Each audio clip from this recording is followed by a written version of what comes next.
선교적 사명을 감당하는 교회 은사 두 번에 나누어서 이제 설교할 것인데요. 오늘 첫 번째 말씀입니다. 은사, 우리 다 은사를 갖고 있다, 받았다 그런 표현들 쓰죠. 원어로 이제 카리스마타인데요. 여러분 카리스마라는 말은 들어보셨을 겁니다. 되게 초자연적인 능력을 갖고 있거나 되게 권위 있게 느껴지는 사람을 가리켜 저 사람 카리스마 있다, 그런 말을 쓰시죠. 실제 성경은 이 카리스마, 선물이라는 단어, 카리스마타, 은사라는 단어를 성령과 관련하여 주로 사용하고 있습니다. 근데 그것이 반드시 초자연적인 현상만을 가리키는 것은 아닙니다. 당연히 초자연적인 것도 있고, 그러나 기적을 일으키는 은사가 아닌 것도 있습니다. 그래서 섬기는 은사나 가르치는 은사 같은 경우는 초자연적인 것은 아니죠. 성경에서 성령의 은사, 성령의 선물이라고 했을 때 거기서 강조점은 초자연적인 기적이라는 데 있는 것이 아니라 이걸 선물로 주셨다, 은혜로 주셨다, 거기에 초점이 있습니다. 카리스마는 카리조마이, 은혜로 베풀다라는 단어에서 유래한 그런 표현입니다. 우리가 갖고 있는 모든 은사는 성령께서 은혜로 준 것, 호의로 주신 선물이다, 그런 뜻입니다. 홈버그, 롬바드라고 하는 학자는 은사를 이렇게 정의하고 있습니다. 카리스마란 그리스도인이 하나님께로부터 능력을 받아서 전체 교회를 위하여 행하는 어떤 은사, 임무, 유익을 끼치는 일을 의미한다. 성령의 은사들인 카리스마타는 성도들에게 능력을 주어서 그리스도와 그리스도의 교회를 섬길 수 있게 해준다. 교회는 성령의 능력을 받지 않고는, 즉 카리스마타를 받아서 사용하지 않고는 교회의 의무를 수행하고 성취할 수 없다, 이렇게 말을 하고 있습니다. 교회를 교회답게 하는 데 있어서 성령의 은사는 필수적이다, 그 말입니다. 교회는 사람이 만드는 것이 아니고 하나님이 만드시죠. 교회는 그리스도의 몸이고 성령의 전이라고 했습니다. 그래서 하나님이 친히 부여해 주신 자원이 아니면 교회를 교회답게 이룰 수 없고, 그 하나님께 대한 믿음과 소망과 사랑이 없으면 교회는 교회일 수 없다는 뜻입니다. 교회가 왜 망가졌습니까? 하나님을 믿는다 말하면서 사람들의 생각과 방법으로 교회가 운영되니 교회가 어려워지는 것입니다. 우리는 그동안 교회를 다루면서 교회가 선교적 공동체다라는 사실을 유독 강조해 왔습니다. 이것은 교회가 선교하는 곳이라는 그런 말이기보다는 선교적 존재라는 뜻이라고 했습니다.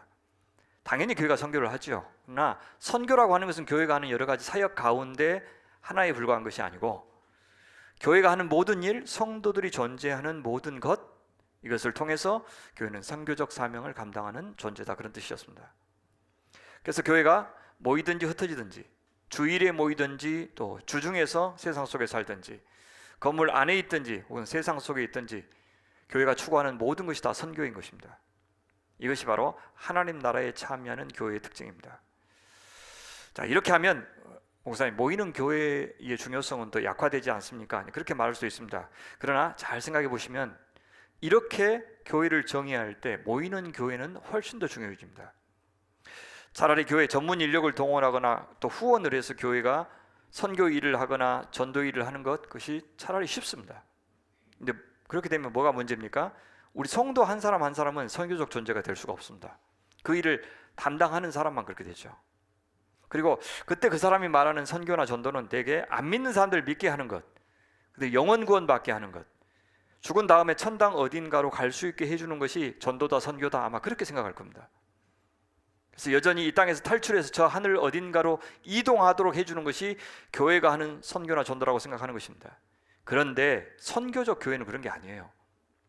이 땅에서 저 하늘로 올라가는 일이 아니라 하늘이, 하나님의 나라가 이 땅에 내려오는 거예요.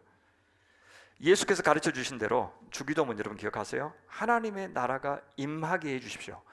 하나님의 뜻이 저 하늘에서와 같이 땅에서도 이루어지게 해주십시오 라고 너희들 기도해라. 바로 그 일이 이루어지는 것을 선교라고 부릅니다. 하나님의 나라가 교회에서 주일에, 영적인 일에만 이루어지는 것이 아니라 우리 하나님 창조하시고 유지하시고 사랑하시고 지금도 새롭게 창조하여 그 원래 창조 의도를 이루고 계획치고 싶어 하시는 그 모든 장소, 모든 사람, 모든 일에 그 하나님 나라가 임하게 하는 것이 바로 선교입니다. 그것이 교회의 역할이다, 그런 뜻입니다. 그러니까 생명이 있는 모든 곳에 우리 그리스도인들은 가 있어야 하고, 우리보다 압도적으로 강하고 악한 세상, 그곳에서 벌어지는 생명 파괴 현상, 소외 현상, 불의와 불공정과 폭력의 현상, 한마디로 죄와 죽음의 현상에 맞서되 그 우리 능력으로가 아니라 하늘과 땅의 모든 권세를 가지신 주 예수 그리스도의 능력으로, 그분의 통치를 이 세상에서 실현하고 계시는 보혜사 성령님을 의지하여 그 능력과 그 지혜와 전략을 따라 살아가고 존재하는 모든 삶을 선교적 삶이다. 그것이 그리스도의 복음에 합당한 삶이다. 그렇게 볼 수 있는 겁니다. 그걸 뭐라고 부르냐? 복음의 통전성. 그렇게 부르고, 복음은 하나님 나라 소식이고, 하나님 나라는 삶의 모든 영역에 임한다고 하는 것이 바로 복음의 통전성입니다. 하나님의 나라는 그렇게 하나님의 능력으로만 이루어집니다. 그 능력을 의지하는 하나님의 자녀들을 통해서 하나님 나라는 이루어집니다. 여러분, 우리가요 어떤 한 사람을 평가하고 그 사람의 말이 진실인지 아닌지를 평가할 때 어떻게 합니까? 그 사람이 살아온 삶을 보죠, 살고 있는 삶을 보죠, 또 그 사람이 말한 것이 삶 속에서 진짜 실현되고 있는지 여부를 보고 판단할 것입니다. 세상에 우리가 전하는 복음을 판단할 때도 그렇게 할 거예요. 우리 말이 옳은지 그른지는 그 말을 전하는 그 사람이 누군지를 보고 판단할 겁니다. 그리고 그 사람의 말이 실제로 삶에서 실현되고 있는지를 확인할 겁니다. 심지어 그 말이 오늘 갑자기 나온 말이 아니라 역사를 통과해서 사라지지 않고 보존된 유효한 말씀이라고 한다면, 그래, 그 이전 역사에서도 일관되게 무언가를 창조했는지, 진짜 실효가 있었는지 그것을 확인하려고 할 겁니다. 무슨 말입니까? 우리가 선교적 존재로 살아가지 않으면 세상은 절대 우리의 말을, 우리가 전하는 복음을 안 믿을 거라는 뜻입니다. 그런 시대이니 더욱더 모이는 교회가 중요한 겁니다. 교회가 교회답지 못하고 성도가 성도답지 못하면 우리는 먼저 우리 자신을 속이는 자가 됩니다. 아니, 우리도 확신하지 못하는 것, 우리도 확인하지 못하는 것, 그래서 자신 있게 말하지 못하는 것, 열매가 없는데 그것을 믿는다고 말하는 사람이 되는 것이 얼마나 고통스럽습니까? 우리 개인의 인격이나 가정에서도 우리가 당연히 하나님 나라를 이루고 그것을 경험해야 되지만, 그것을 잘 하려면 좋은 교회 공동체를 만들어야 됩니다. 세상은 순서가 반대예요. 수신제가 시국평천하, 내 자신을 먼저 잘 살피고 가정을 살피고 그 다음에 가정으로 나아가야 된다, 그 순서를 이야기하죠. 그 말도 틀린 것은 아닌데 실제로는요 우리는 스스로 그렇게 할 수 없죠. 그래서 교회에 나와서 은혜를 받고 가르침을 받고 그렇게 해서 그 힘으로 개인도 온전해지고 가정도 온전해지고 사회에서도 기여하고 그렇게 하는 겁니다.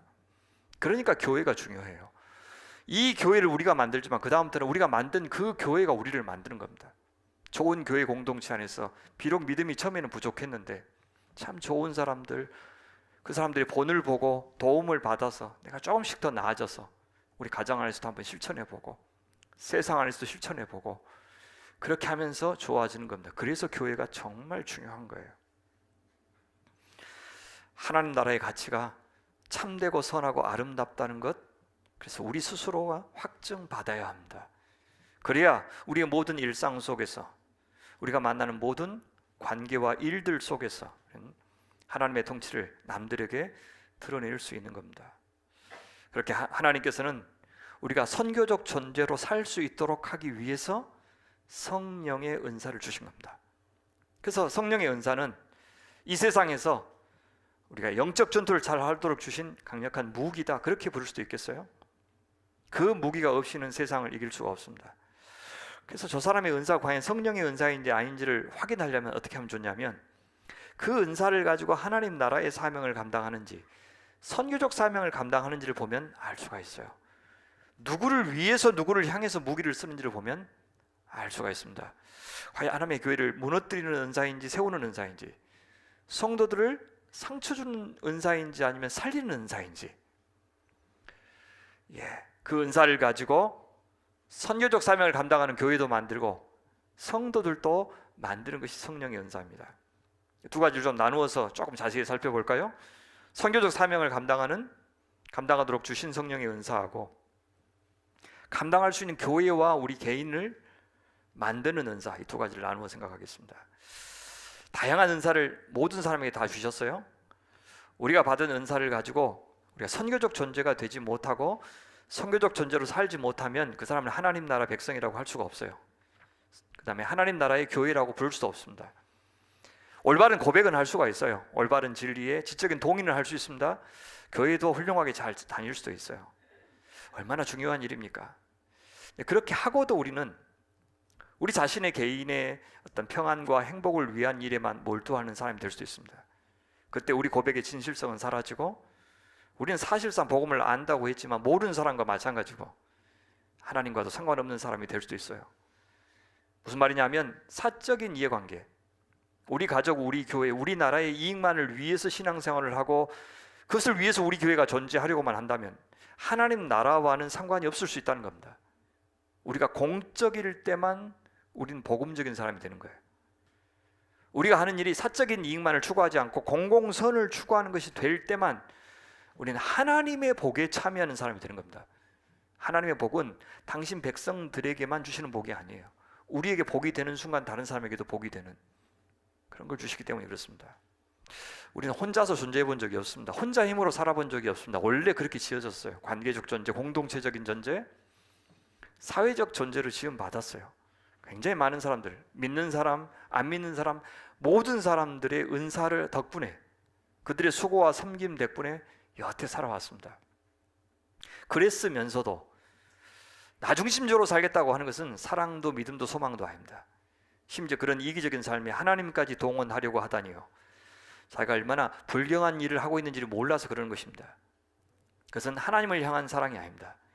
하나님이 사랑하고 있는 사람을 사랑하지 않고 그분이 관심 갖고 있는 일에 무관심하고 하나님이 이루고자 하시는 창조의 목적을 이루는 것이, 즉 하나님의 뜻을 행하는 것이 내 인생 관심사가 아닌 사람이 어떻게 하나님의 사람이라 할 수 있고 그분을 사랑한다 할 수 있고 심지어 그분이 먼저 베푸신 은혜에 감사하고 있다고 할 수 있겠습니까? 여러분, 제가 지금 고도의 신학적인 진술을 하고 있는 게 아닙니다. 이건 상식 아닙니까? 하나님은 결코 자기 혼자만 속 편하게 잘 살겠다 하는 사람들을 위해서 자기 아들 이 세상에 희생적인 사랑으로 내어주신 그런 분이 아닙니다. 이런 장대하고 위대한 구원의 역사를 결국 그런 정도의 사람 만들려고 하신, 그럴 리가 없겠지요. 하나님께서 우리에게 성령을 통해서 은사를 주신 것은 그 은사 갖고 하나님 나라에 기여하도록 하기 위해서요. 하나님 나라가 어떤 나라입니까?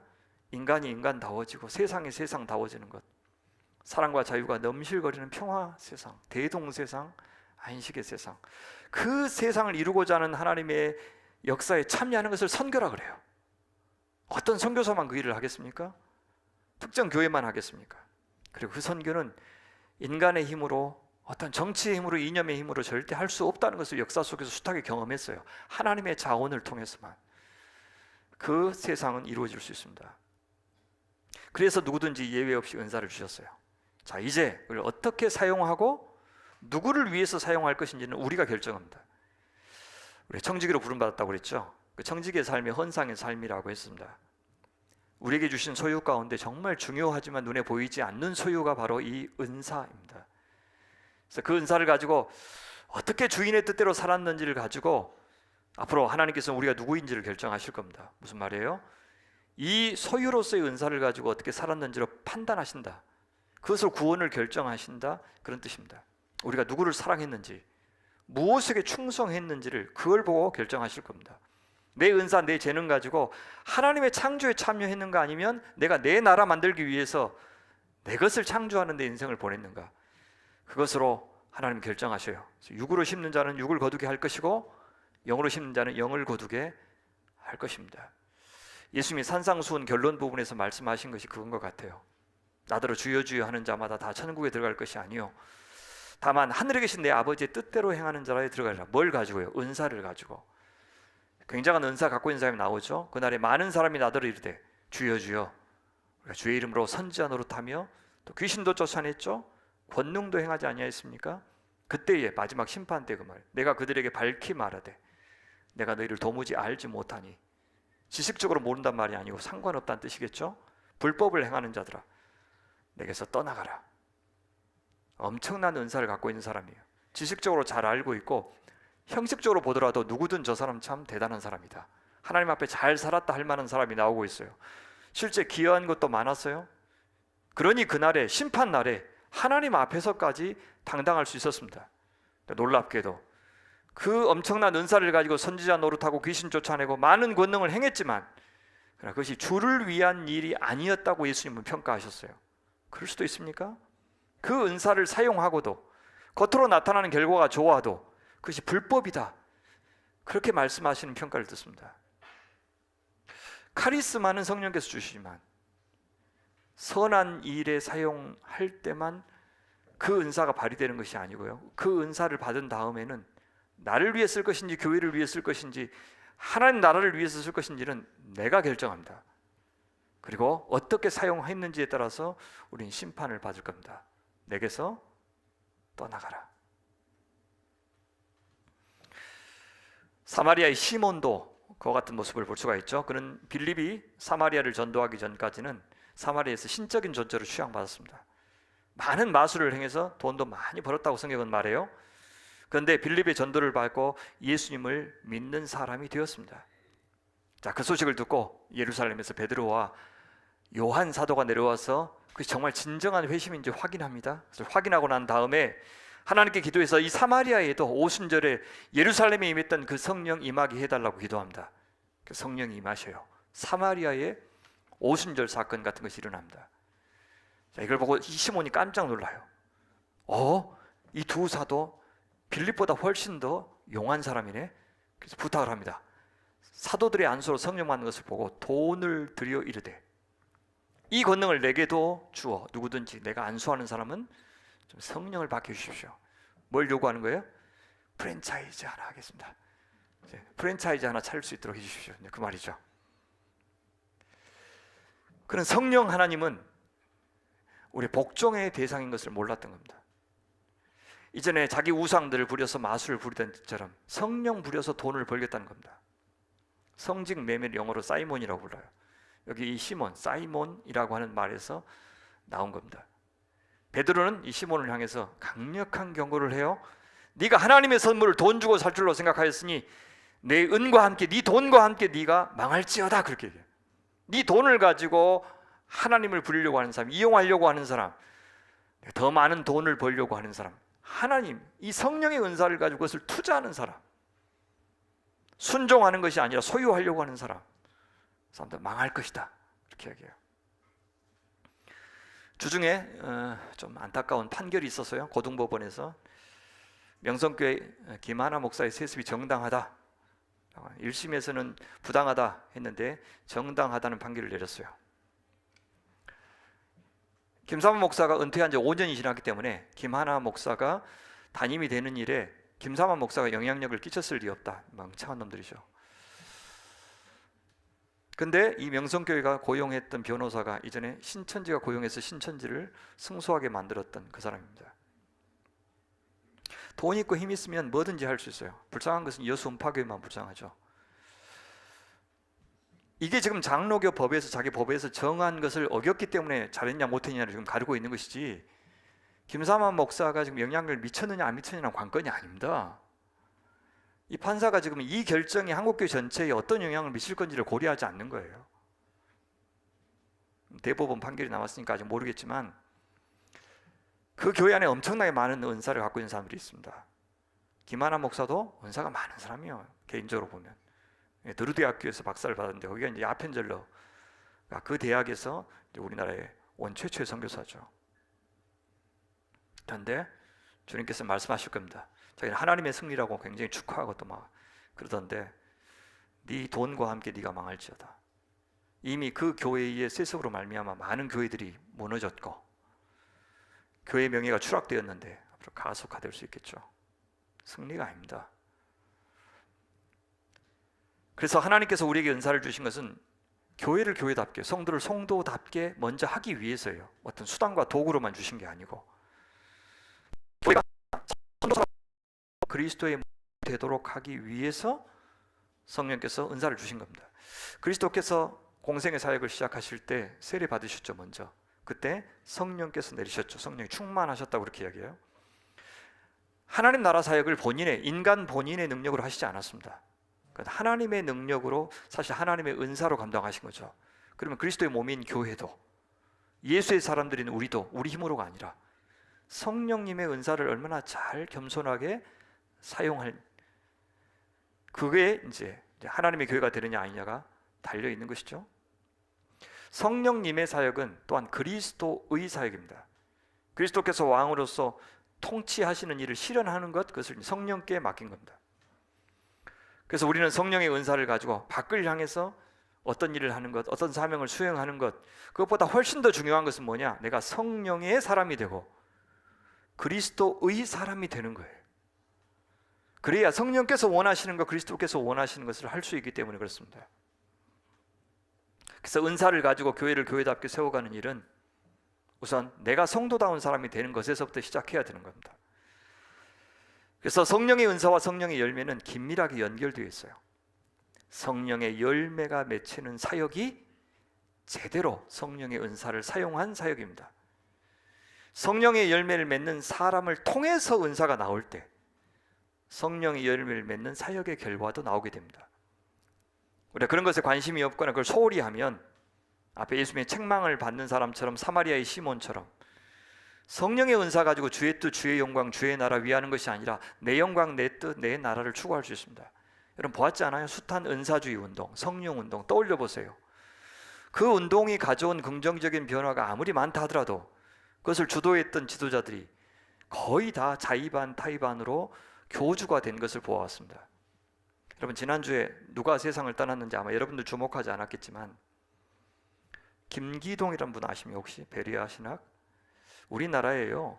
사실 잘 모르실 수도 있지만 조영기 목사님만큼이나 영향력을 크게 끼쳤던 게 이 김기동의 귀신론, 마귀론, 베리아 신학입니다. 제가 장로교로도 그 영향을 많이 아마 받았을 거예요. 그분이 결국 대법원 판결을 받기도 전에 이제 세상을 떠났어요. 그 많은 추문을 일으키고 금전적인 그런 비리를 저지른 끝에 결국 그렇게 허망하게 세상을 떠났어요. 작년에 마지막 참 초라하게 그들은 굉장히 많은 사람들 주께로 돌아오도록 기여하기도 했지만 동시에 그들 자신이 성령이 됐어요. 그들 자신이 예수가 되었어요. 그 성령의 은사로 성령의 사람이 되기보다로. 그래서 우리 인간은 어떤 은사를 받았든지 은사를 받은 것과 상관없이 우리가 연약한 질그릇이라는 사실은 달라지지 않아요. 나를 차원이 다른 사람으로 만들어주는 것이 아니라 나는 그 은사를 잠시 맡은 사람에 불과하고 그 직분, 그 권한을 잠시 위임받은 사람에 불과한 것입니다. 제가 좋아하는 동편제 소리 명창, 강덕훈 명창이 있어요. 저분은 평생 가난하게 남원에서 농사를 지었어요. 명창으로 그가 이제 대접을 받기 시작한 것은 60대 이후였어요. 근데 그 후로도 변함없이 남원에서 농사 짓는 일을 계속 하셨어요. 그 농사가 이분으로 하여금 명창으로서 변질되지 않도록 살게 해 주었다 그는 스스로 고백하고 있습니다. 명창의 재주가 그를 전혀 다른 종류의 사람으로 만들어주지 않는다는 것을 그는 잊지 않으려고 애를 썼던 겁니다. 이분 조카가 이제 안숙선 명창이시고요. 또한 제가 아는 분이 외갓집이 이분 그 마을하고 같은 마을이에요. 그래서 어렸을 때 많이 뵀대요. 워낙 가난해서 자기 외할아버지가 그분을 경제적으로 많이 도와주셨대요. 그래서 이분이 하도 고마워서 저 외손주 음악에 재주 있다니까 내가 가르쳐 주겠다고 했는데 그때는 그냥 시골 할아버지가 자기 가르친다니까 무시하고 그랬는데 지금은 이제 내가 별 그랬다고. 그분 나중에 성악을 하셨는데 그렇게 말씀하신 거 들었습니다. 제가 이제 교회에서 목사 역할을 하고 있지만 제가 다른 성도들과 본질적으로는 하나도 다를 바 없는 인간이라는 것을 잊지 않으려고 애를 써요. 그러니까 한 사람으로서의 저하고 목사로서의 저 사이에 이 간극이 없도록. 그래서 야 너는 강단이 위에만 서면 영 딴 사람 된다 그렇게 하지 않고 저 아래서 봤던 사람이 저 위에서 설교하는구나 최대한 물론 역할 놀이 하고 있으니까 제가 엄청 좀 꾸미면서 그죠? 권위 있게 보이려고 애를 쓰는 건 맞아요. 그렇지만 그래도 아래서하고 영판 다르진 않구나. 그렇게 하려고 애를 써요. 나와 본질상 다를 바 없는 사람들, 그러나 다른 은사를 갖고 있는 저 사람들에게 내 의지하지 않으면 나는 살 수 없다라는 것을 잊지 않으려고 해요. 그래야 나를 통해서 조금이라도 더 성령님께서 잘 일하시고 예수님께서 잘 드러나실 것이기 때문에 그렇습니다. 그래서 여러분들이 저를 띄엄띄엄 생각하는데 말씀을 잘 배우셔서 그렇습니다. 그래서 그렇게 해 주실수록 제가 더 성령의 사람이 되게 유리하겠죠. 야고보서의 결론 부분 보면 야고보 선생님이 그래요. 자, 의인의 기도는 역사하는 힘이 많다 그렇게 얘기하셔요. 그러면서 그 의인의 예로 이제 엘리야를 들었는데 엘리야의 사역을 소개하기 전에 먼저 앞에 이렇게 하고 시작해요. 엘리야는 우리와 성정이 같은 사람이로되 하고 시작해요. 그거는 본질적으로 우리와 다를 바가 없다는 거예요. 이 사람이 나중에 엄청난 기도 응답을 받았는데 우리하고 급이 다른 사람이기 때문에 하나님이 받아주셨다 그 말이 아니에요. 우리가 본질상 똑같은데 그 사람이 의인이었단 말이에요. 믿음의 기도를 드렸기 때문에 내가 응답했다 그렇게 말씀해 주시죠. 우리는 잠시 헷갈려요. 막 은사를 받으면 급이 다르기 때문에 마치 조금 주님과 더 친한 영매같이 여겨서 그 사람한테 가서 기도를 받고 미래에 대해서 점지를 받고 그렇게 하고 싶은 유혹이 있는 거죠. 아니, 똑같아요. 그래서 우리는 하나님의 특별한 은혜가 없으면 특별한 은사를 담을 수 있는 사람이 되기 어렵습니다. 그래서 우리가 하나님 이 은사 주십시오라고 열심히 구할 수 있어요? 그건 가능합니다. 동시에 그러면서 내가 성령의 사람이 되게 해주십시오, 예수님의 사람이 되게 해주십시오 라고 하는 간구를 더 간절히 드릴 때만 그 은사 때문에 내가 망하지 않을 수가 있어요. 어떤 은사를 받았든지 그 은사를 통해서 성령의 열매를 맺는 사람이 되게 해달라고 구해야 됩니다. 방언을 받았으면 방언 때문에 믿음이 더 좋아지고 겸손해야 되겠죠. 더 하나님 앞에 기도를 잘하는 사람, 방언으로만이 아니라. 치유의 은사를 받았으면 사랑이 좀 더 커지고 하나님을 경외하는 사람이 되어야 됩니다. 나 가끔은 좀 치유의 은사를 주셨으면 좋겠어요. 목사 이렇게 살면서 치유의 은사가 없으니까 겁나 불편해요. 제가 뭐 다 달라는 것도 아니고 호흡기 질환과 관련해서만 저 은사를 주셨으면 좋겠어요. 어른들이 마지막에 폐렴으로 많이 돌아가시는데 그때 딱 만지면 딱 살아나고 그럼 참 좋겠어요. 근데 안 주셔요. 예언의 은사를 받은 사람은 더 하나님 말씀을 사모하고 더 순종하기를 즐겨하고, 남들이 우러러보는 은사를 받을수록 우리는 은사가 아예 없는 사람보다 내가 훨씬 더 위험한 사람이다 그런 생각을 해야 됩니다. 그래서 인격적으로 성숙하지 못하거나 또 믿음이 깊지 않은 사람이 초자연적인 은사를 받거나 어떤 환상을 보거나 하면 그 사람이 되게 위험해집니다. 자, 은사에 대해서 조금 더 구체적으로 살펴볼 건데 6가지 준비했는데 준비하다 보니까 시간이 너무 많이 길어질 것 같아서 오늘 3가지, 또 다음 시간에 3가지 그렇게 살피겠습니다.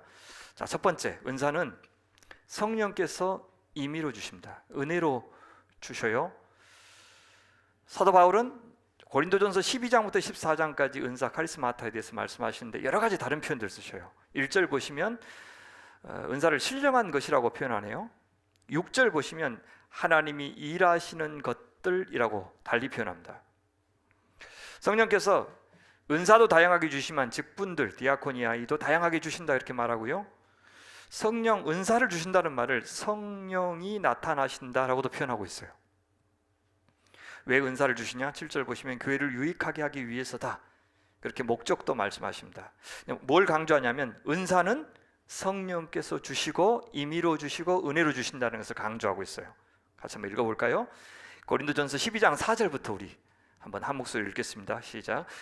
은사는 여러 가지나 성령은 같고 직분은 여러 가지나 주는 같으며 또 사역은 여러 가지나 모든 것을 모든 사람 가운데서 이루시는 하나님은 같으니 각 사람에게 성령을 나타내심은 유익하게 하려 하심이라.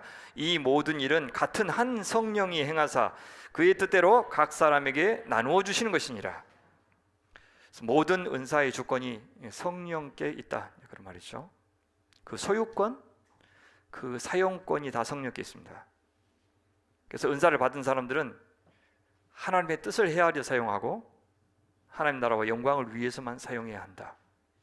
또 성령께서 주시기 때문에 성령의 성품에 어울리도록 사용해야 되고 그분의 사역에 참여하는 방식으로 사용해야 돼요.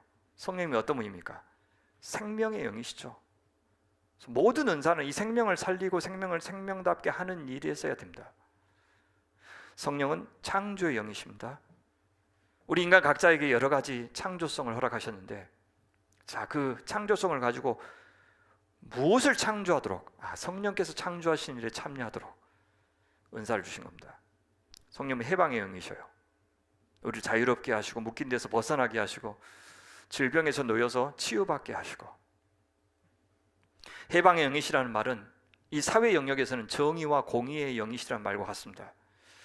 우리는 우리의 은사를 통해서 성령님의 그 해방의 사역, 구원의 사역, 자유의 사역에 참여하는 것입니다. 성령님은 또 화해와 일치의 영, 질서의 영이십니다. 성령님 우리를 하나가 되게 하셔요. 평화를 만들고 연대를 만들고, 여러분 생명이 이런 거 아닙니까? 이런 관계를 누리는 것이 생명입니다. 생물학적 생명 말고. 성령의 은사를 가지고 서로 잘난 체하고 다투고 누굴 차별하고 분열시키고 하는 것들은 전혀 성령의 은사와 관련이 없습니다. 세상에 온갖 탐욕스러운 일을 다 하면서 자기가 성령의 특정한 은사를 주장하는 것도 아무 소용없습니다. 그런 정도의 은사는 세상 사람들도 갖고 있습니다. 성령의 은사는 그래서 성령의 사역에 어울리게 써야 되는데, 성령을 그리스도의 영이라고 부르는 이유는 그리스도가 통치하시는 하나님 나라 사역을 성령께서 감당하시기 때문에 그렇습니다. 그래서 성령의 은사를 가지고 우리는 예수 그리스도만이 지금 이 땅에 참 주인이시다, 왕이시다, 이것을 세상 앞에 보여야 됩니다. 인정하고 고백하고, 우리가 작은 예수가 되고 교회가 그리스도의 몸이 되고, 그래서 그리스도를 드러내고 그분의 사역을 감당하는데 성령의 은사를 써야 됩니다. 그것이 성령사역입니다. 생명사역이고, 고린도전서 12장 3절에서 그래서 이렇게 말하죠. 그러므로 내가 너희에게 말하노니 알리노니 하나님의 영으로 말하는 자는 누구든지 예수를 저주할 자라 하지 아니하고, 또 성령으로 아니하고는 누구든지 예수를 주 키리오스, 주권자라고 할 수 없느니라. 성령께서 우리에게 임의로 주시니까 왜 이 사람한테는 이 은사, 저 사람한테는 저 은사를 주시는지 우리는 알 수가 없어요. 그래서 그분의 주권대로, 임의로, 은혜로 자기 뜻대로 우리에게 은사를 주셔요. 그래서 그 말은 철저한 은혜와 선물이라는 뜻이죠. 그래서 그 은사를 가지고 우월감을 가지거나 다른 사람과 차별하게 해서는 안 됩니다. 왜 나에게 그런 은사를 안 주시는지 불평할 필요가 없고요, 남이 갖고 있는 은사를 시기하거나 질투해서도 안 됩니다. 영적인 경쟁심이 교회를 분열시키고 결국 파국으로 몰고 가기도 해요. 또 사역자들 사이에 은사를 존중하지 않고 갈등을 일으키면 큰 어려움을 만들어냅니다. 교회들끼리도 경쟁하죠. 개인의 은사도 다르지만 교회마다의 은사도 다릅니다. 사명도 다르고. 성령은 두 번째, 다양하게 주셔요. 세상에서 선교적 사명을 감당하려면 세상 사람들이 얼마나 다양합니까? 교회에서 섬겨야 될 사람들도 참 다양하죠. 그래서 다양하게 주셔요. 세상 사람들에게도 은사를 주시는데 세상 사람들은 그 은사를 인정하지 않고 자기 것으로 다 여겨요. 자기를 위해서 사용하고 다 자기가 잘해서 그런 갖고 있다고 생각하는데 아니에요. 하나님 다 창조하셨고 하나님이 그 속에 재능들, 은사들 다 주신 겁니다. 성경에서 은사들이라고 했을 때 교회 안에서 사용하기 위한 목적으로만 주신 게 아닙니다. 당연히 주일에 나와서 교회라는 공동체를 유지하는 데 필요한 초자연적인 은사도 주시지만 세상에서 직업을 위해서 또 맺는 관계를 위해서 은사를 주시기도 합니다. 자연적으로 태어날 때부터 갖고 있는 은사도 있고요, 나중에 주시는 것도 있습니다. 성령께서 우리에게 처음에 주신 은사를 우리가 더 낮게 개발하기도 합니다. 자, 이렇게 은사가 다양하면서도 그 은사들 간의 일관성이 있고 그 은사들을 사용하려는 하는 목적도 이제 하나다라고 하는 것을 강조하기 위해서 성경에서 몸과 지체의 비유를 사용하고 있습니다. 그래서 그리스도의 몸이라고 하는 한 몸에 참여했다고 말씀하시죠. 그 말은 우리 언제나 한 목소리 내야 되고 한 지도자의 의견에 무조건 이견 없이 동의해야 된다, 그런 말은 아닙니다. 그래서 오케스트라의 조화로운 소리와 같은 하나됨입니다. 참 사람들이 다양하고 은사도 다양한데 그것을 통해서 우리는 서로 의존하고 서로의 다양한 필요들을 채워준다, 그런 뜻입니다. 우리 한 인간이 인간으로서 성장하기 위해서, 한 사회가 사회로서 성숙하기 위해서는 굉장히 많은 필요들이 있습니다. 정신적 필요, 영적인 필요, 정서적인 필요, 물질적인 필요. 한 사람이, 한 교회가, 한 단체가 다 채워줄 수 없습니다. 그래서 여러 사람들, 다양한 사람들을 다양한 은사를 통해서 보내주신 겁니다. 직분도 다양하고요, 사람마다 성장 배경도 다르고 성품도 경험도 재능도 다 다릅니다. 근데요, 은사를 재능으로만 이해할 필요는 없습니다. 앞에서 이야기했던 나를 구성하는 모든 조건들이 나의 은사를 구성하는 요소예요. 어떤 사람들은 남을 위해서 기도하고 남의 아픔에 공감 잘하는 그런 은사가 있죠.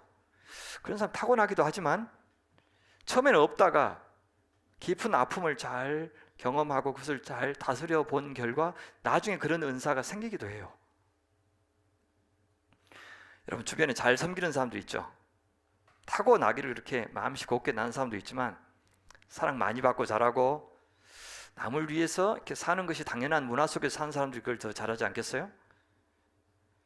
그러고 보면 은사라는 것이 기도하면 그냥 하늘에서 그 즉시 툭 떨어지는 어떤 것이 아닌 것 같아요.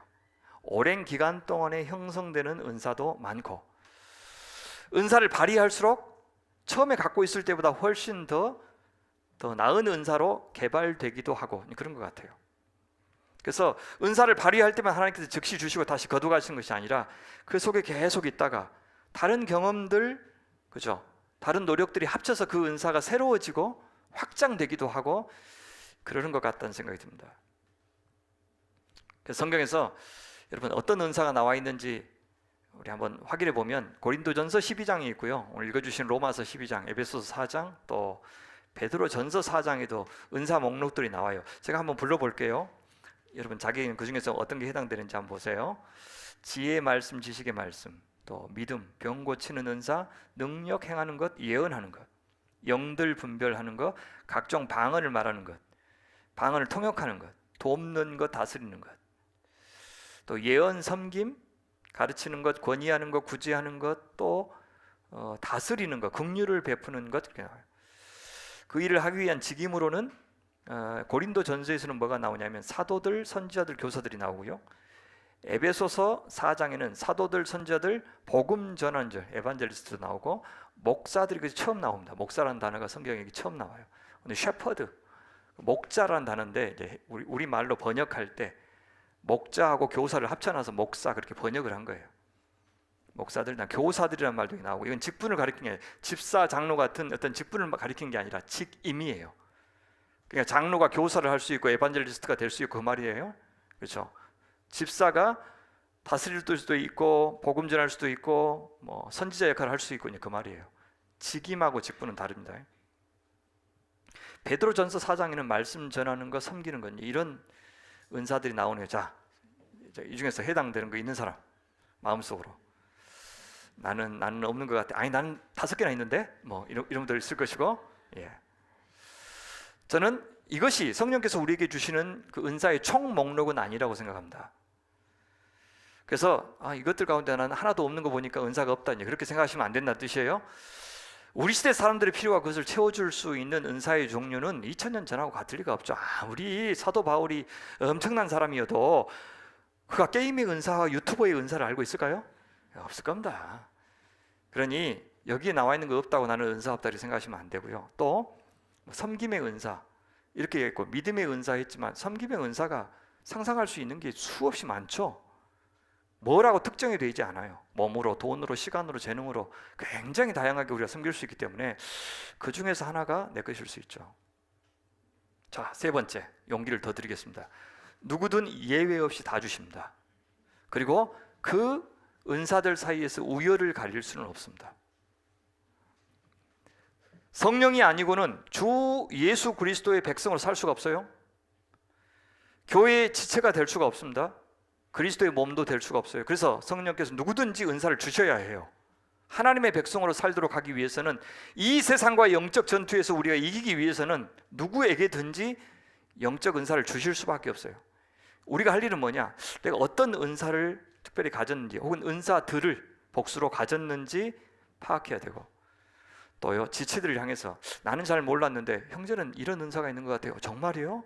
제가요? 한번 해보세요. 하다가 확인되는 경우도 있겠죠. 지체들의 은사를 확인시켜주고 격려하고 칭찬해주는 일도 교회가 해야 될 일입니다. 다시요, 은사는 재능만을 가리키지 않고 성품에 가깝기도 합니다.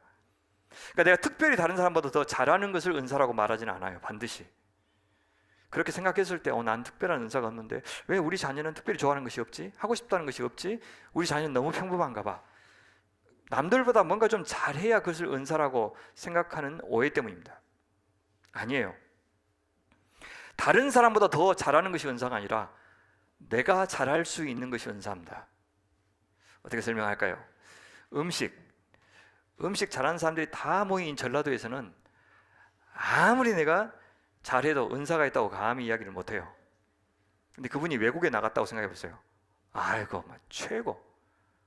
전라도에서는 평범한 은사였는데 경상도만 가면 비범한 음식의 은사의 소유자가 될 수가 있어요. 그래서 음식에 있어서 내가 내 은사를 확인하고 싶으면 광주 소명교회를 떠나셔야 됩니다. 너무 쟁쟁한 분들이 너무 많아요. 여기서는 평범한 설교자였는데 선교지에 가면 출중한 선교가 될 수 있어요. 어른 설교 때는 어메 심란한 거 어쩌을까 막 그랬는데, 어린이 설교, 청소년 설교에는 너무너무 귀한 은사를 발휘하는 분들도 계실 수가 있죠. 누구하고 비교할 것이 아니에요. 어떤 상황, 어떤 대상에게 내가 쓰임 받느냐가 중요한 겁니다. 다른 사람보다는 더 잘하지 못해도 내가 편안하게 여기고 힘들지 않고 즐겁게 할 수 있는 일이 있다면 그것이 내 은사인 겁니다. 그래서 똑같은 사람들, 똑같은 은사를 가진 사람들이 즐비하다면 내가 내 은사를 쓸 수 있는 다른 교회로 옮기는 것도 좋은 방법이에요. 한 공동체를 만들어 갈 때도 여러 재주의 사람들이 동시에 필요합니다. 누군가는 앞에서 인도하는 역할을 잘 하시고요, 누군가는 시키는 대로 묵묵히 따르는 역할을 더 잘 하시기도 해요. 어떤 사람들은 일을 되게 빨리 하고 또 탁월하게 합니다. 근데 금방 실증을 내는 사람이 있어요. 어떤 분들은 속도는 되게 느리고 그 탁월성은 좀 떨어져도 진득하게 오래 그 자리를 고수하는 것을 잘 하시는 분들이 있어요. 교회는 둘 중에 어느 한 사람만 필요한 게 아니라 다 필요한 거예요. 장애인이나 불우한 형편에 있는 사람들 돕는 일을 전혀 힘들이지 않고 잘 하는 분들이 있어요. 저도 대학 시절, 청년 시절 내내 미랄청교단에 속해서 자원봉사를 오래 했고요, 대학생 때는 장애인 교회를 다녔어요. 복지단체 봉사활동 하는 일을 수도 없이 많이 했습니다. 그렇게까지 어렵거나 힘들지 않았어요. 누군가는 힘들어하는 일일 수 있는데 저는 전도하는 일을 오히려 좋아했어요. 잘했거나 그것 때문에 많은 사람들을 회심시켰다 그런 것도 아니었어요. 그런데도 저는 전도는 내 은사인 것 같아, 그런 생각을 지금도 하고 있어요. 대중 집회를 통해서 사람들에게 감동을 끼치는 것보다 저는 소그룹을 통해서 말씀을 전하는 것을 훨씬 더 잘하고, 그건 열매도 많아요. 회심도 많이 시켰고 변화도 많아요. 제가 이제 큰 교회 청빙을 받았을 때 안 간 이유 중에 하나는 내가 소그룹을 하고 싶었어요. 소그룹 하는 교회, 내가 직접 소그룹을 해서 성도들 만날 수 있는 정도의 목회를 하겠다. 그게 내 은사인데 사장시키고 싶지는 않았어요. 저는 이제 할아버지 할머니 모시고 대가족, 고모들, 삼촌들까지 같이 산 그런 걸 경험했기 때문인지 어른들 대하는 것이 어렵지 않아요. 그것도 은사 아닐까요? 근데 어떤 분들은 어른들 자체를 되게 어려워하고 힘들어하는, 그래서 사역자들 가운데도 그런 분들이 있어 되게 곤란해하는 그런 상담을 들은 적도 있어요. 사람들 얼굴 잘 기억하는 사람이 있고 못 기억하는 사람이 있어요. 정부영 선교사님 같은 경우는 거의 안면인식 장애자거든요. 여러분들이 저기서 전도사 지금 생활하시는 거 보면 어마어마하게 아마 그죠? 사법고시 공부하듯이 막 얼굴 보고 익혔을 거야, 아마 외운다고. 이렇게 그것도 은사예요. 누구를 얼굴 보고 이렇게 기억하고 기억해주고 이름도 기억해주고 하는 것도 은사인 것 같아요. 은사는 그래서 이렇게 특별히 잘하는 것보다도 좋아하는 것일 수도 있고요, 어떤 분의 감각이 예민한 것일 수도 있어요. 특히 교회에서 영적인 감각이 탁월한 것이 굉장히 중요해요. 제가 이제 지인한테서 직접 들은 말인데, 이찬수 목사님이 늘 이렇게 신뢰하는 반주자가 있으시대요. 근데 그분은 정식 클래식 전공자가 아니래요. 그러니까 실력으로 따지면은 그분보다 훨씬 더 피아노 연주를 잘하실 수 있는 분이 많겠지만, 근데 그분과 이렇게 호흡을 맞추는 걸 되게 좋아하신대요. 영적인 교통, 영적인 케미가 잘 맞는데요. 어느 대목에서 어떤 연주가 나와야 하는지, 어떤 노래를 해야 되는지, 이게 얼마나 길게 해야 되는지, 얼마나 강하고 또 약하게 연주해야 되는지, 어디서 끝내야 되는지 미리 약속을 해두지 않는데요. 근데 말씀을 전하면 말씀을 딱 듣고 나서 이분이 어느새 가 있고 어느 대목에서 어떤 곡을 연주하고 있는 거예요. 그런 것들이 약속된 플레이로 하는 것이 아니라 서로 감각이 통해서 그때그때 해 주시니까 그거를 너무 잘 어울린대요. 그래서 학교 선생님들이 교수법에는 탁월할 수 있지만 가장 위대한 주일학교 교사가 반드시 될 수 있는 것은 아닌 것 같아요. 좀 아이들과 하나님을 더 사랑하는 사람, 성경을 사랑하는 사람, 그분들이 주일학교 교사의 은사는 더 있다 그렇게 말할 수 있지 않을까요? 학교에서는 그 선생님의 은사가 있지만 곡성에 있는 수도원에 가면 기분이 좋아요. 이기원 집사님 벽화 딱 그려놓은 걸 이렇게 보는, 야, 참 저 귀한 은사로 여기를 찾는 많은 분들에게 저 평안함을 주는구나 그런 생각을 해요. 우리 이용주 집사님 계셔서 주보, 책들, 저런 현수막들 얼마나 멋있게 나옵니까? 우리 홍남희 집사님 계셔서 음식 데코레이션 얼마나 아름다워요? 김수정 집사님, 박설아 집사님의 안목, 그래서 공동체를 아름답게 구석구석 만들어주고 있잖아요. 음악적인 은사가 있는 분들의 수고로 우리 얼마나 멋지고 흥겹고 아름답게 찬양합니까? 또 소명살롱 진행하는 분들의 열정, 주님께서 얼마나 좋아하시겠어요. 방송실 업무, 관리 업무, 새가족부 업무, 우리 성찬 준비해 주시는 분들, 주일학교 차량 운전, 정말 은사를 잘 사용하셔요. 우리 임정빈 장로님 목수신데 이제 연세가 드셔서 생업 은퇴하시려고 하는데 교회에서 그 은사 사용할 때 있으면 언제든지 불러달라고 연락 주셨어요. 예, 그렇게 그분들이 사실은 은사도 있지만 성령의 사람들이기 때문에 하나님의 교회를 위해서 주의 이름을 드높이는 일에 그 은사들이 아름답게 쓰임 받을 수 있는 겁니다. 그래서 그 사람이 성령의 사람인 것이 어떤 탁월성을 갖고 있는 것보다 훨씬 더 중요하다. 그래서 감각이 있어야 돼요. 아, 이때 내가 나서야 되는지, 이 일에 내가 하겠다고 해야 되는지, 그것들을 분별해서 주님 부족하지만 제가 써주세요. 그러면 다른 사람에 비해서는 못할 수도 있다니까요. 그렇지만 그 시기에 꼭 필요한 사람이 되어서 귀하게 쓰임받을 수 있는 겁니다. 그래서 은사 자체를 두고는 우열을 가릴 수가 없어요. 물론 다음 시간에 말씀드리겠지만 은사 자체의 우열을 가릴 수 없다는 말하고 더 영향력이 있고 더 중요한 은사가 있다는 말은 다른 말입니다. 은사 가운데 모든 은사가 똑같이 중요한 게 아니고 더 영향력이 더 귀중하고 더 훨씬 오랜 훈련과 탁월성이 필요한 은사가 있어요. 근데 질적으로는 같다는 뜻입니다. 왜? 성령께서 주신 은사이기 때문에. 그 은사를 얼마나 우리가 믿음으로 사용하는지 또 개발하고 연마하는지에 따라서 그 은사가 달라집니다. 사실 은사가 있는데 은사가 없다고 말하는 사람들은 어쩌면 은사를 사장시키고 있을지도 몰라요. 내가 처음부터 내 은사가 뭔지를 다 알고 시작하는 것이 아니라 이미 이제 한번 참여해 보면서 점점 발견하기도 하는 것입니다. 전 실제요, 교회 봉사를 하겠다고 포토샵을 배우는 분도 봤고요, 음향에 대해서 따로 공부하시는 분도 봤어요. 성가대 봉사하겠다고 자기가 레슨을 따로 받는 분도 봤고요, 자기 은사를 따라서 상담 봉사하시는 분들도 있어요.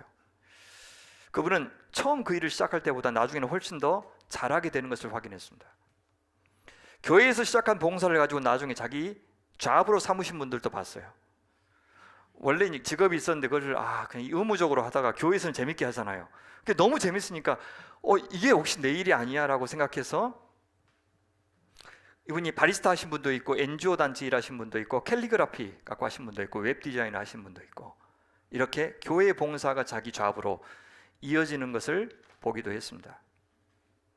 고린도 교회는 어떤 교회냐면 은사의 우열이 있다고 생각하는 교회였어요. 그래서 자기들이 훨씬 더 신령하다. 특히 이제 방언하는 사람들 있죠. 방언하는 사람들이 자기가 훨씬 더 영적인 은사를 가졌다. 그 말을 그렇게만 말하면 어메 재수없는 이렇게 하고 끝날 건데 어떻게 했어요? 자기들이 그래서 더 신령한 사람인 것처럼, 질적으로 다른 사람인 것처럼 대접받으려고 하는 분위기도 있었어요. 그래서 공동체 안에 마음이 갈려있어요. 사도 바울께서는 그런 그릇된 생각에 이제 이렇게 일침을 놓으십니다. 우리 17절부터 천천히 한번 읽어보죠. 시작. 만일 온 몸이 눈이면 듣는 곳은 어디며 온 몸이 듣는 곳이면 냄새 맡는 곳은 어디냐.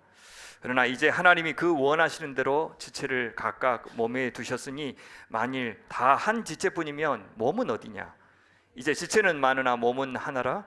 눈이 손더러 내가 너를 쓸데없다 하거나 또한 머리가 발더러 내가 너를 쓸데없다 하지 못하리라. 그뿐 아니라 더 약하게 보이는 몸의 지체가 도리어 요긴하고 우리가 몸에 덜 귀히 여기는 그것들 더욱 귀한 것들로 입혀주며 우리 아름답지 못한 지체는 더욱 아름다운 것을 얻느니라. 그런즉 우리의 아름다운 지체는 그럴 필요가 없느니라. 오직 하나님이 몸을 거룩히 하여 부족한 지체에게 귀중함을 더하사 몸 가운데서 분쟁이 없고 오직 여러 지체가 서로 같이 돌보게 하셨느니라. 아멘. 참 놀랍게도 겉보기에는 덜 귀히 여기는 지체들에게 주님께서는 더 큰 중요성을 부여하셨다. 더 요긴하고 더 귀한 역할을 맡겨주셨다. 그렇게 여겨요. 그래서 알고 보면 정말 귀한 은사가 있는 것이죠. 그것은 그 은사가 절실하게 필요할 때 진가가 드러납니다.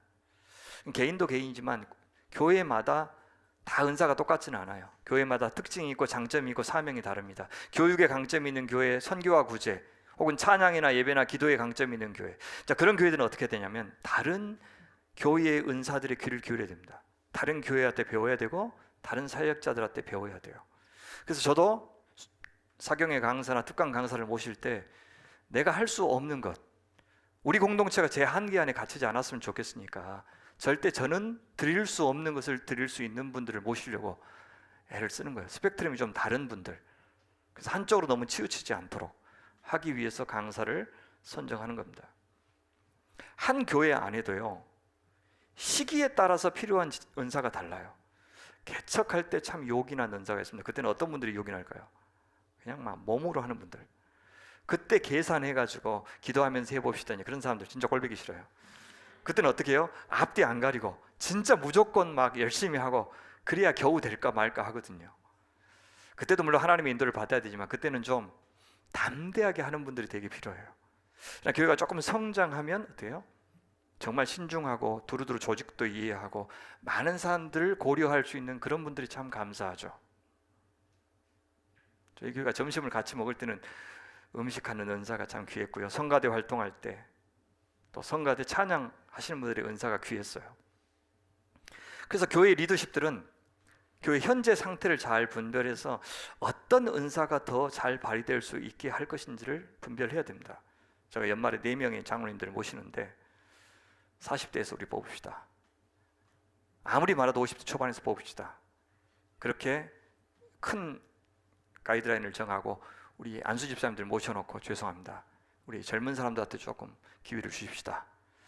30, 40대가 많은 교회인데 50대 이상 60대 장로님들 19분이나 계십니다. 그래서 30, 40대를 대표할 수 있는 30대를 대표할 수 있는 40대 초반, 40대를 대표할 수 있는 40대 후반이나 50대 초반, 거기서 좀 뽑으면 장로교가 대의체제니까 대의체제는 대표성을 띄어야 되잖아요. 그래서 젊은 사람들 뽑고 많은 우리 장로님들이 좀 가르치고 그럼 좋지 않겠습니까? 이것이 이제 은사에 따른 배열이죠. 그래서 리더십들은 지금 현재는 어떤 은사를 갖고 있는 사람들이 어디에 배치되는 것이 적절한지 그것을 잘 생각해야 됩니다. 그래서 교회가 은사를 가지고 가운데 여러 지체 같이 돌보게 해야 됩니다.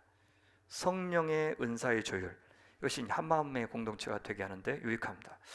다음 시간부터는 이제 3가지를 더 살필 건데, 모든 은사는 다 귀하지만 더 중요한 은사가 있다. 그래서 더 중요한 은사에 권위를 좀 부여하고 훈련할 수 있도록 특별히 하고, 또 엄격한 퀄리피케이션도 자격도 요구하고 그것이 필요합니다. 그 대표적으로 이제 말씀 전하는 이 은사를 함부로 시키지 않는 이유가 중요합니다. 한 사람이 하나의 은사만 있는 것이 아니라 여러 개의 은사를 동시에 갖고 있을 수 있다. 그다음 은사는 가만히 있으면 주시는 게 아니라 은사를 구해서 얻는 은사도 있다 라고 하는 것 성경을 통해서 확인해 보겠습니다. 말씀을 맺겠습니다. 하나님께서 은혜로 선물로 우리에게 구원을 주셨고요, 하나님 나라를 누릴 수 있도록 초청해 주셨습니다. 하나님 나라를 누린다는 말은 이 세상에서 풍부한 자원 더 많이 얻는다 그런 뜻 아니죠. 이 땅에 임한 하나님의 나라는 예수님의 나라고 성령님의 나라입니다. 그래서 성령님의 도우심이 아니면 예수님을 영접할 수도, 또 그분 나라의 백성으로 살 수도 없다는 뜻입니다. 그래서 은사를 주시는 겁니다. 교회에게, 지도자들에게 은사를 주십니다. 이제 우리에게 책임이 있어요. 은사는 우리에게 맡겨주신 소유와 같기 때문에 은사의 청지기로서 부름받았다. 그래서 은사는 축복이면서 동시에 책임이다 라고 하는 것을 기억했으면 좋겠습니다. 그 은사 갖고서 하나님 나라와 그 일을 추구하고 하나님의 뜻과 영광을 추구하면서 사용해야 됩니다. 그것이 우리가 그 은사를 통해서 하나님의 복을 누리는 길이기 때문입니다. 다른 사람의 소유, 다른 사람의 삶의 조건들을 우리가 함부로 침해하거나 시기해서는 안 되죠. 그와 마찬가지로 우리 자신을 위해서만 그 소유를 사용해서는 안 되는 것이 헌상의 삶이듯이 은사도 마찬가지로 헌상의 정신으로 써야 됩니다. 소유를 안 쓰면 점이 먹고 녹이 슬고 또 도둑질도 당합니다. 은사도 사용하지 않으면 사라집니다. 이기적으로 사용하면 나와 공동체를 망가뜨릴 수 있습니다. 이제 성령의 은사에 대해서 우리가 어떤 태도를 취할 것인지 사도 바울의 고백 잠시 들으면서 일단락하고자 합니다. 우리 에베소서 4장 말씀 같이 읽어볼까요? 시작. 그러므로 주 안에서 갇힌 내가 너희를 권하노니 너희가 부르심을 받은 일에 합당하게 행하여 모든 겸손과 온유로 하고 오래 참음으로 사랑 가운데서 서로 용납하고 평안에 매는 줄로 성령이 하나 되게 하신 것을 힘써 지키라. 사랑하는 소명가족 여러분, 우리가 부르심을 받은 일에 합당하게 행합시다. 복음에 합당하게 행합시다. 어떻게 해요? 성령의 은사를 잘 사용함으로써요. 어떤 마음으로? 겸손하고 온유한 마음으로, 오래 참음과 사랑의 마음으로, 그리고 감사의 마음으로 서로의 은사를 받아주고 인정해주고 격려해주고 또 우리의 은사를 가지고 성령이 하나 되게 하신 그런 교회를 만들기에 힘쓰는 저희들 되기를 간절히 축원합니다. 같이 기도하겠습니다. 하나님 아버지, 은사 주셔서 감사합니다. 그래서 저희로 그리스도를 알게 하시고 그 사랑으로 살게 하셔서 감사합니다. 저희가 그리스도의 사람으로, 성령의 사람으로 살도록 허락하신 이 은사를 저희가 먼저 잘 알아보고 감사히 받고 또 형제의 은사를 격려하고 그것들을 갖고 공동체와 이 사회를 우리 하나님 기뻐하시는 모습으로 아름답게 창조해 가는 일에 저희가 순종함으로 잘 쓸 수 있도록 도와주시옵소서. 하나님의 뜻을 이루고 이 캄캄한 시대에, 이 사망의 시대에 생명을 생명답게 하고 주께서 사랑하시는 사람을 우리도 사랑하는 일에 좀 저희 은사들이 아름답게 쓰여지게 하여 주시옵소서. 감사하오며 우리 구주 예수님의 이름으로 기도하옵나이다. 아멘. 온라인으로 신청할 수 있는데 그것이 익숙하지 않은 분들은 거기다 써서 직접 써서 우리 홍창용 목사님한테 전달해 주시면 서울에 보내서 참여할 수 있도록 하겠습니다. 좋은 일입니다. 너무 큰 부담 갖고 시작하시지 마시고 조금이라도 실제적으로 여러분들한테도 도움이 되고 우리 청년들 또 반드시 이 대출이 필요한, 소액 대출이 필요한 그런 분들에게 도움이 될 것입니다. 참여해 주십시다. 우리 교회에서 음악 하시는 분들이 또 소명사랑 두 번째 순서, 첫 번째 순서 정말 좋았는데 이번에는 그랜드 피아노까지 있습니다. 그렇죠? 너무너무 기대가 되는데 11월 12일 토요일 날 오후 3시에 있습니다. 많이 초대하셔서 335 가족들과 함께 나오셔서 호강하시기를 바랍니다. 마지막 광고는요, 저기 밖에 보면 우리 신앙의 인물들 사진들이 걸려 있죠. 한 가운데 누가 있는가 혹시 아십니까? 한 가운데 있는 두 분, 제일 큰 사진 김교신입니다. 그래서 한국교회가 이 김교신에 대해서 얼마나 바르게 이해하느냐가 큰 방향타 역할을 한다 할 정도 중요한 인물입니다. 제 인생을 바꾼 분이고 대학교 때 그분을 만나고 저는 제 인생이 이미 결정됐다 싶을 만큼 참 귀한 분인데 이분의 따님이 살아계시요. 세상에 넷째 따님이 광주에 시집 오셔가지고 광주에 살아계시는데 코로나 이전에 뵀을 때하고 훨씬 더 이제 많이 노쇠하셨습니다. 그래서 배울 날이 그렇게 자주 있지 않을 것 같다는 생각이 들어요.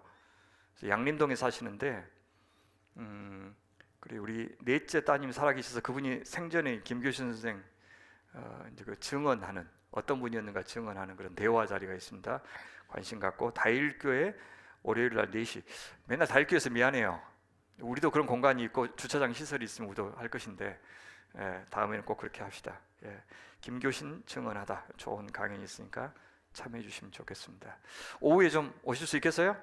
네, 많이 관심 갖고 꼭 참여해 주시면 고맙겠습니다. 서로를 축복합시다. 오늘 방문하신 우리 김성인 집사님, 김대동 형제님 우리 축복합시다. 같이.